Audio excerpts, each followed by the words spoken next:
সম্প্রতি বাংলাদেশে হাম রোগের প্রাদুর্ভাবের কারণে অনেক শিশু হাম রোগে আক্রান্ত হচ্ছে এবং অনেক শিশু হাম রোগের জটিলতায় মৃত্যুবরণ করেছে। হাম যেহেতু ভাইরাসজনিত একটি রোগ এবং টিকাই এর একমাত্র প্রতিরোধক, তাই বর্তমান সরকার আগামীকাল ২০ এপ্রিল ২০২৬ থেকে ১০ মে ২০২৬ পর্যন্ত সকল উপজেলায় এবং ২০ মে ২০২৬ পর্যন্ত সকল সিটি কর্পোরেশনে ৬ মাস থেকে ৫ বছরের কম বয়সী সকল শিশুকে ১ ডোজ এমআর টিকা প্রদানের সিদ্ধান্ত গ্রহণ করেছে।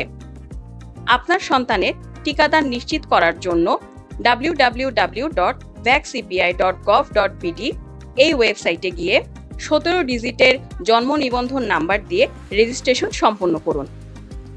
যে সকল শিশু প্রাক প্রাথমিক বিদ্যালয়, প্লে গ্রুপ বা নার্সারিতে অধ্যয়ন করে বা মাদ্রাসায় যায় তাদের ক্ষেত্রে বিদ্যালয় থেকে এই টিকা গ্রহণ করা যাবে এবং যে সকল শিশুরা এখনো বিদ্যালয়ে যায় না তাদের ক্ষেত্রে নির্দিষ্ট টিকাদান কেন্দ্র থেকে এই টিকা গ্রহণ করা যাবে।